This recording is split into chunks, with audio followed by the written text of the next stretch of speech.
All right. Hello and welcome. My name is Rich Ryan. We're bringing you a map review. My friend Mark Gaudet is here. We're going to talk about the Arizona Super, I believe it is, for 2022 for Spartan race. And what we're going to do in this video is we're going to take you through the map, the layout of everything, give you some strategies on how we see the race could potentially play out, and just some little tricks that will help you get better results for the race. So if you like this video, hit us with a like, hit us with a subscribe to get more of this content your way. Also, check out the Patreon that we have down below if you want early access to these maps and all sorts of different content coming your way. All right, so let's get to it.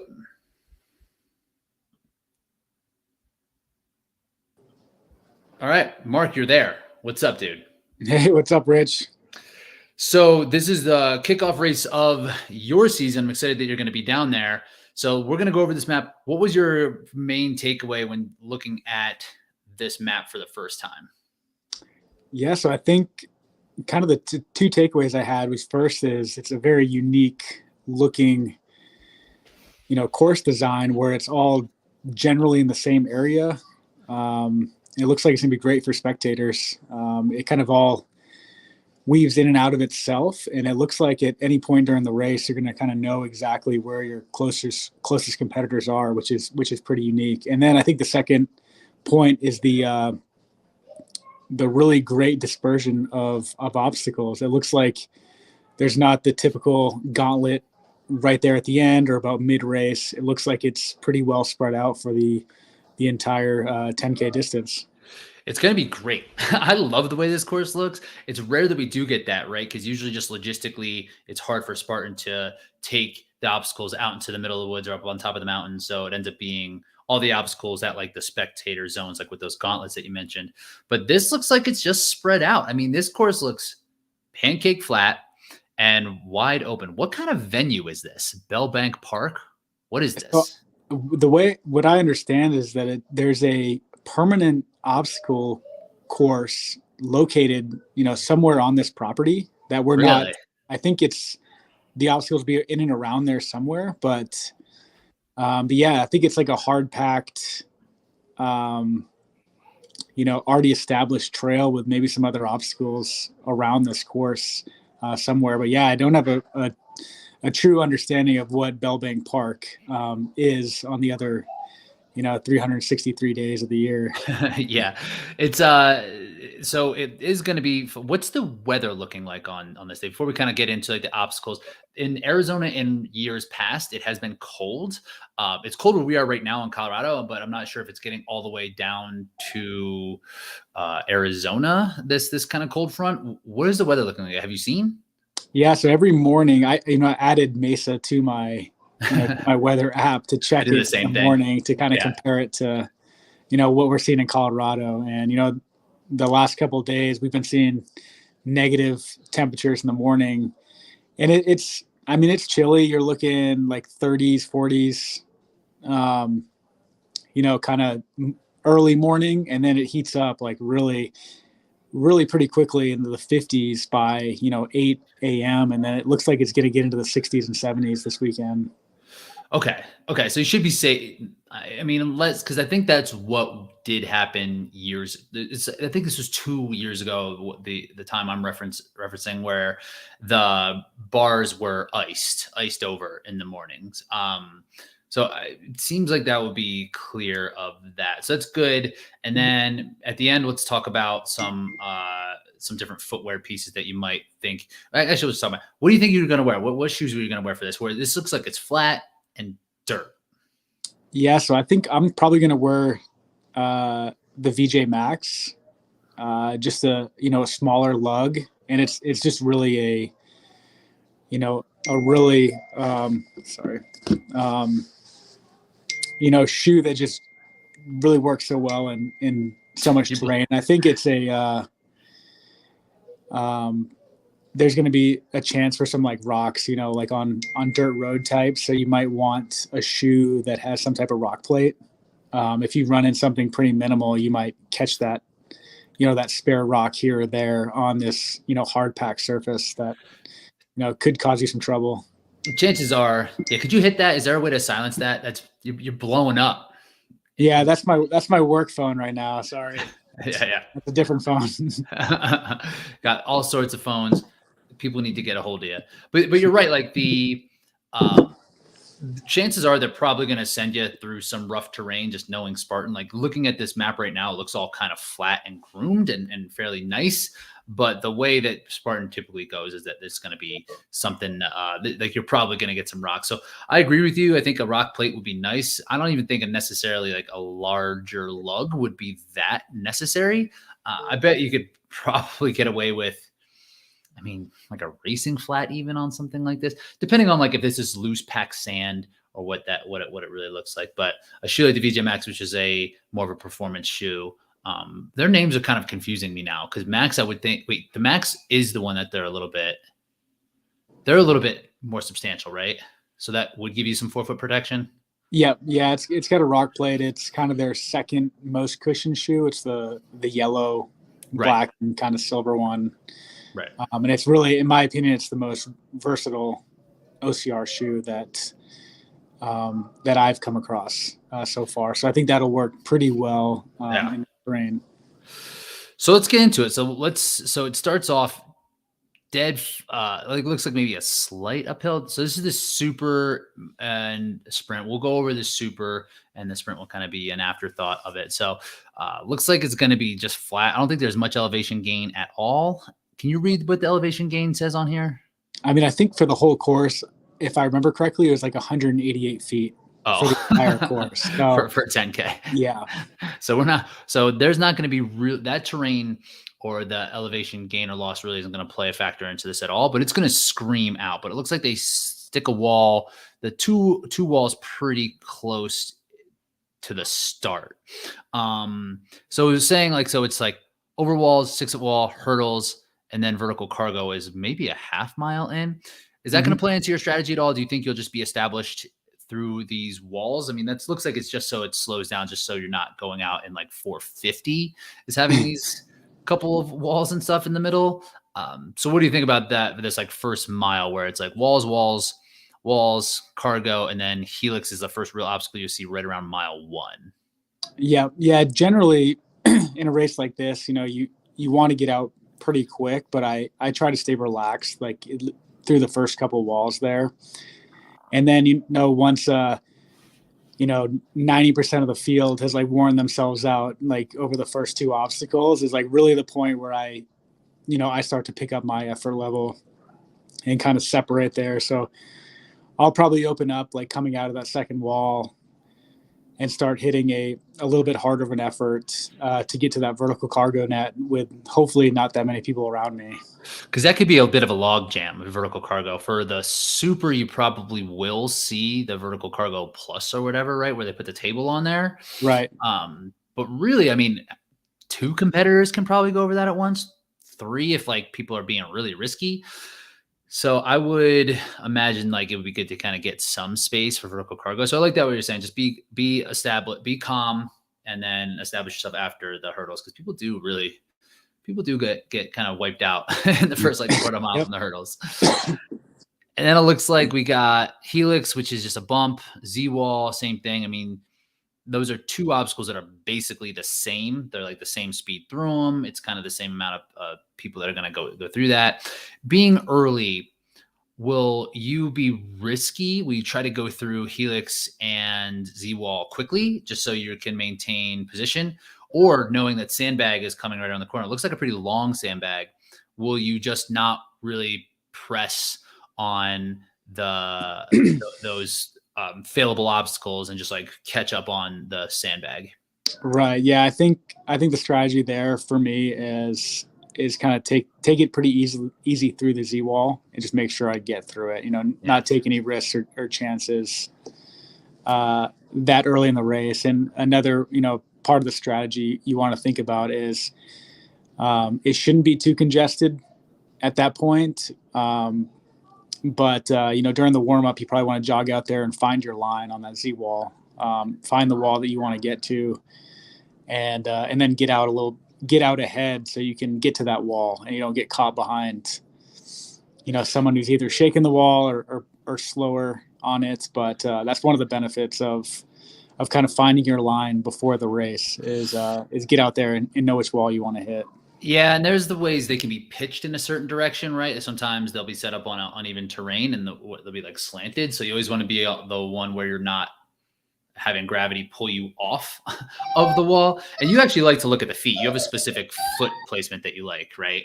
I do. So what I look for is on the blind corner, I look for the foot placement that's as close to the blind corner as possible. So if it's like right on the edge, I know I can get to it and reach around easier than, a farther reach from a foothold that's like a couple feet from the corner.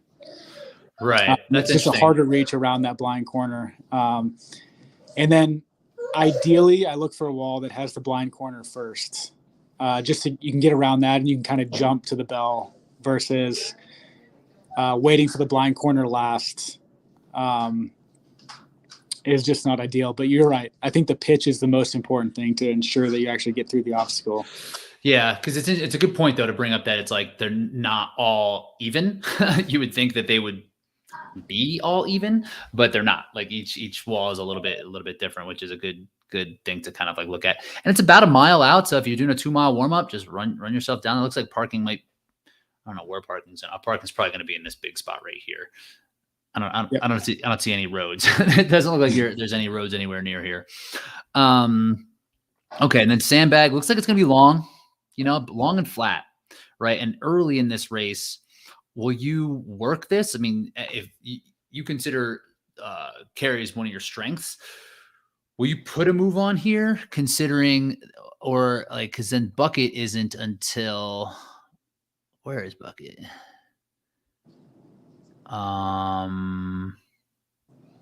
Bucket's not until 18, which is about mile 4.5, 5.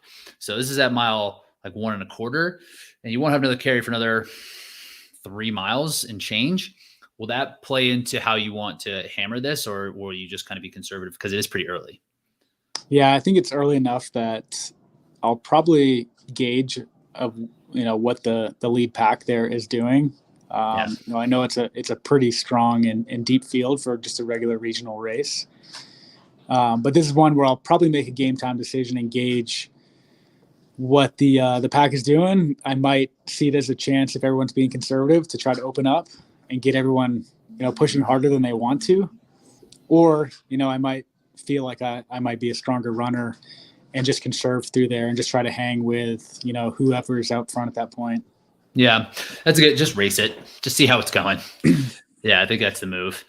And then it doesn't seem like it's turquoise monkey bars, and then you get onto the super loop, which like how we were saying, there it seems to be like an obstacle every, I don't know, quarter mile or so. Yeah, I'm pretty excited for the super loop there. It looks awesome. Like you're just going to get to open up for, a few minutes at a time between obstacles.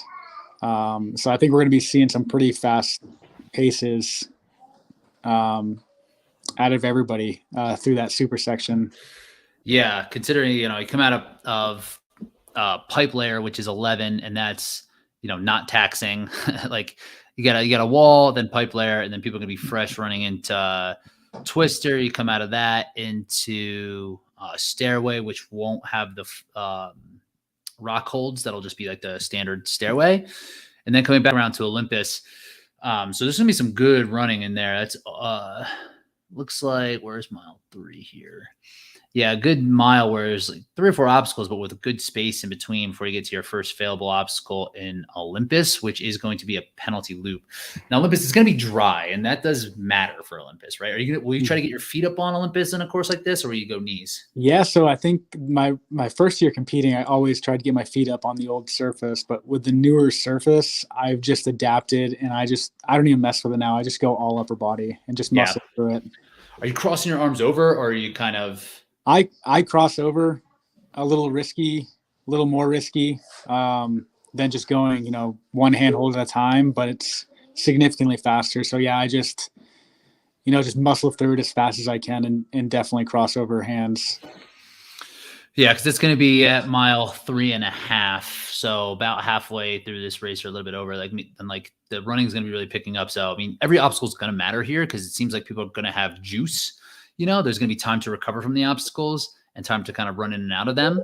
So I think being aggressive and being a little risky is warranted, especially at that point.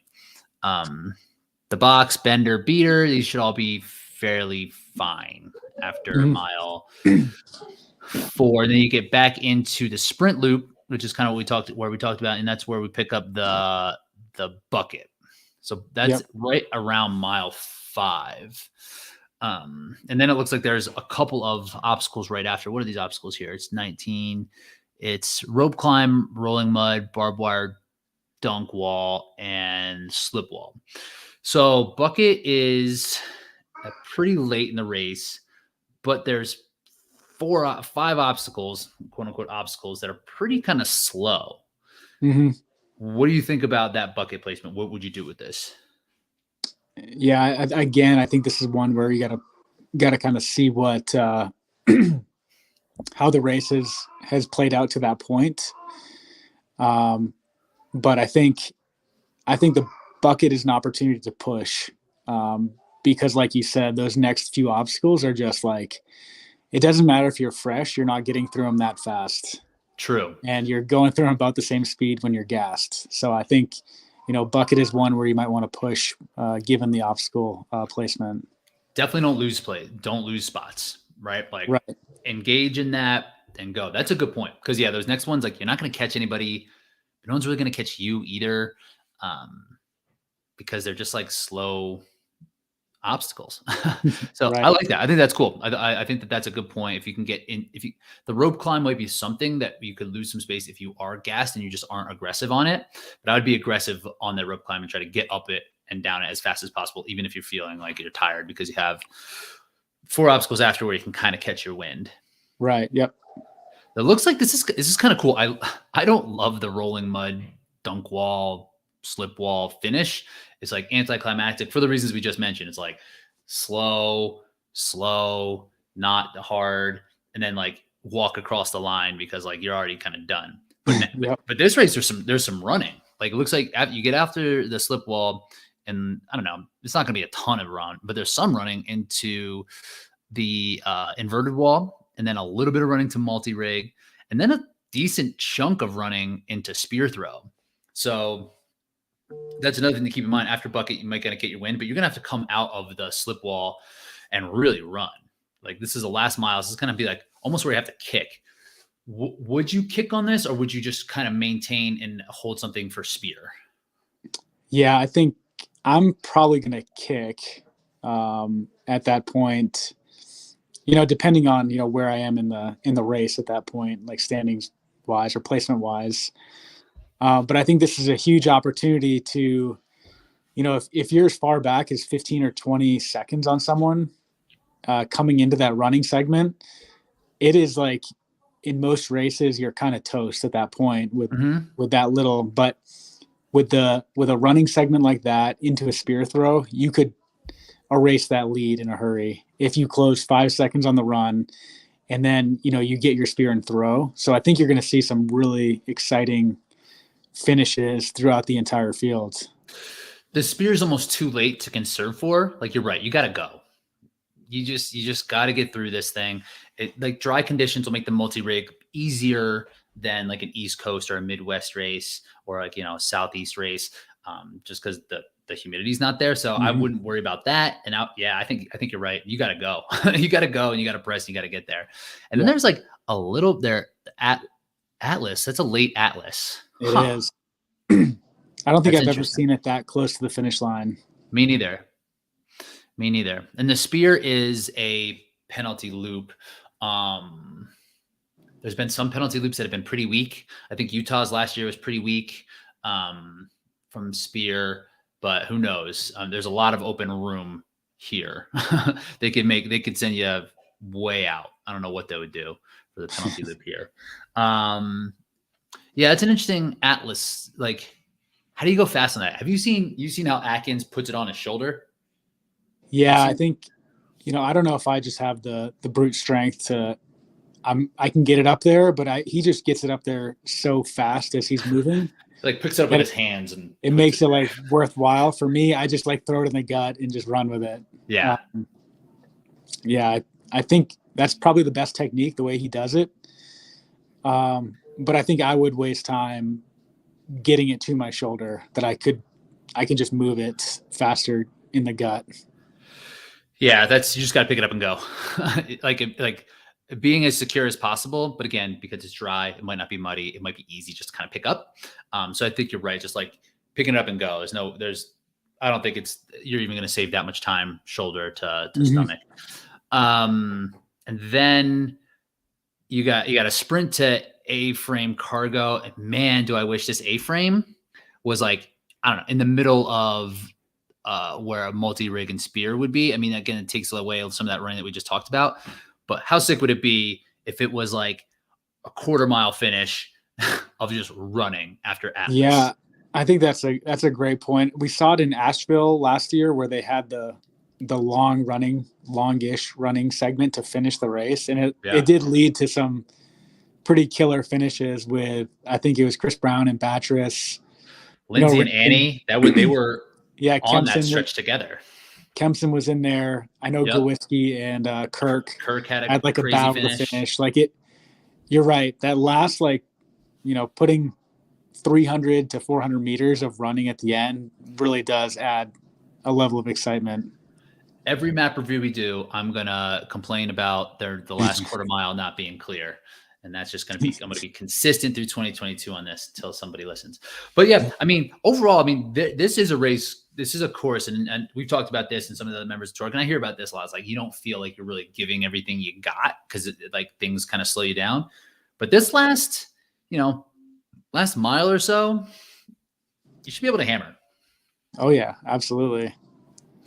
This is going to be fun. Yeah. I'm really excited to see this course. I'm happy about the way it's all kind of looking here. So any last takeaways on this thing? What was some like key points that you'd want to make here?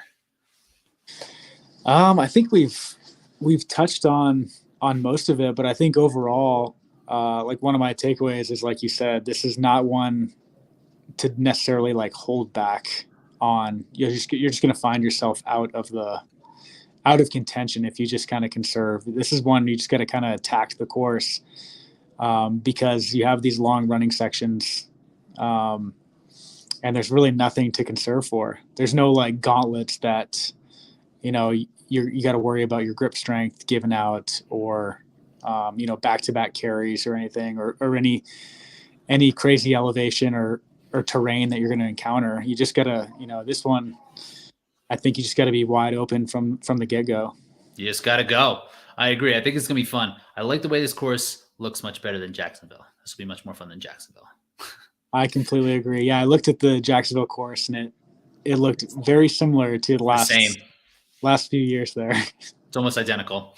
Well, cool, man. That'll wrap us up. Appreciate you taking the time. Again, if you guys like this video, hit us with a like, hit us with a subscribe, drop a comment down below for some maps that you want to see in the future. And take a look, if you want us to keep this content coming, take a look at Patreon. Consider donating to the athletes here at TORC so we can keep providing you this content. But until then, we'll talk to you soon.